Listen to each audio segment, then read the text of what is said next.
Halo Sobat South Sulawesi News 25, dari Timur Indonesia, kami kembali hadir membawa kabar paling panas dari dunia sepak bola Asia.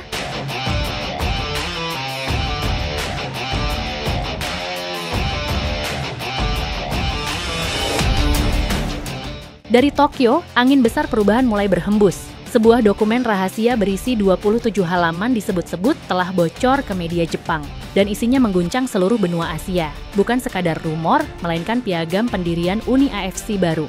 Sebuah gerakan tandingan yang bisa menghancurkan tatanan lama sepak bola Asia dari akar paling dalam. Ya, inilah proyek yang digagas secara diam-diam oleh 7 negara kuat Asia, dan yang mengejutkan, Indonesia disebut sebagai motor utama perubahan. Dalam bocoran dokumen itu, muncul pasal-pasal yang membuat banyak petinggi AFC pusat kalang kabut. Pasal 3 misalnya membahas tentang pembentukan turnamen anyar bernama Asia Unity Cup, sebuah versi baru dari Piala Asia, namun dengan sistem yang benar-benar terbuka dan revolusioner. Tidak ada lagi pembagian wilayah timur, barat, atau selatan. Semua negara memiliki hak yang sama untuk lolos ke babak utama tanpa harus melewati jalur kualifikasi panjang yang sering dianggap berat sebelah. Dan yang paling mencengangkan, Indonesia diusulkan menjadi tuan rumah Asia Unity Cup edisi perdana. Sebuah simbol dari era baru sepak bola Asia, era yang katanya lebih adil, transparan, dan bersih dari kepentingan politik. Masih di bagian yang sama, muncul lampiran berjudul Blueprint of Competition Reform. Di sana tertulis rencana lahirnya Union Champions League, sebuah kompetisi antar klub yang digadang bakal menyaingi Liga Champions versi AFC. Sistemnya terbuka total. Klub dari 7 negara pendiri otomatis mendapat slot tetap selama 3 musim pertama, sebelum akhirnya semua slot akan diperebutkan lewat performa liga domestik dan stabilitas finansial klub masing-masing. Tidak ada lagi undangan khusus untuk klub elit dari negara kaya, tidak ada jatah otomatis. Semua berdasarkan prestasi dan transparansi. Bahkan pembagian keuangannya disebut jauh lebih adil. Setiap klub peserta bakal mendapat bagian minimal $2 juta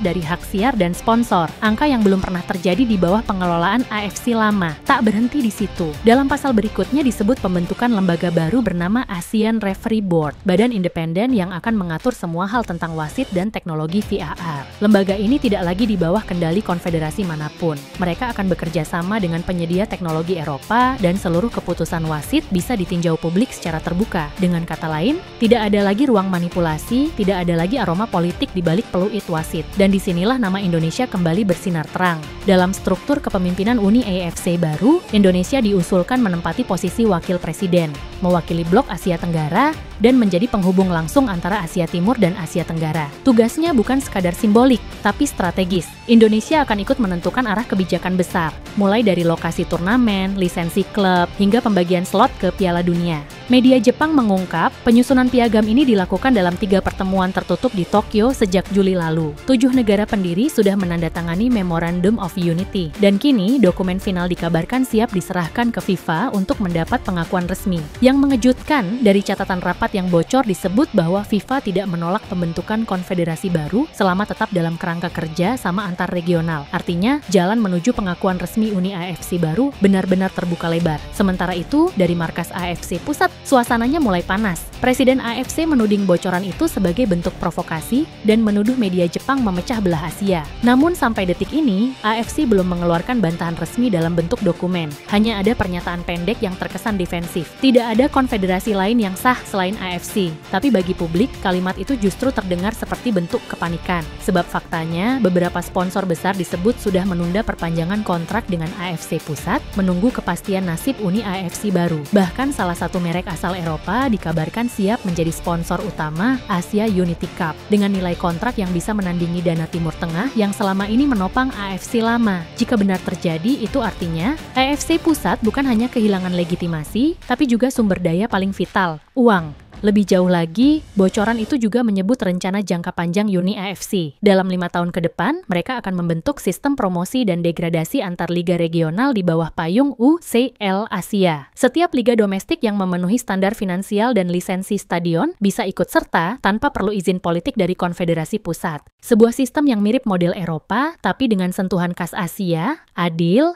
terbuka, dan meritokratis. Tujuan akhirnya jelas, menciptakan kompetisi yang murni berdasarkan prestasi, bukan berdasarkan kedekatan dengan pengurus atau asal negara. Dan bagi Indonesia, Semua ini bisa menjadi kesempatan emas yang mungkin cuma datang sekali dalam sejarah. Dengan dukungan publik yang masif, posisi strategis di Asia Tenggara, serta reputasi yang terus naik, Indonesia kini berpeluang besar menjadi wajah baru sepak bola Asia. Jika benar Asia Unity Cup pertama digelar di tanah air, maka itu bukan sekadar turnamen. Itu adalah deklarasi bersejarah bahwa era dominasi satu wilayah di Asia telah berakhir. Era baru telah dimulai. Era di mana setiap negara berdiri sejajar dan setiap keputusan dibuat secara terbuka. Bagi banyak pengamat, Uni AFC baru bukan cuma proyek tandingan, tapi simbol perlawanan terhadap ketimpangan yang telah menahun. Sebuah gerakan yang lahir dari rasa muak, namun tumbuh menjadi harapan baru bagi masa depan sepak bola Asia. Dan ketika nama Indonesia tertulis jelas di pasal-pasal penting piagam itu, dunia akhirnya tahu kita bukan lagi pengikut, tapi penggerak kebangkitan sepak bola Asia. Dari timur Indonesia, inilah South Sulawesi News 25. Tetaplah bersama kami untuk mengikuti setiap detik perubahan besar di dunia sepak bola dan berita nasional. Jangan lupa like, share, dan subscribe, karena dukungan sobat semua membuat kami terus berkabar.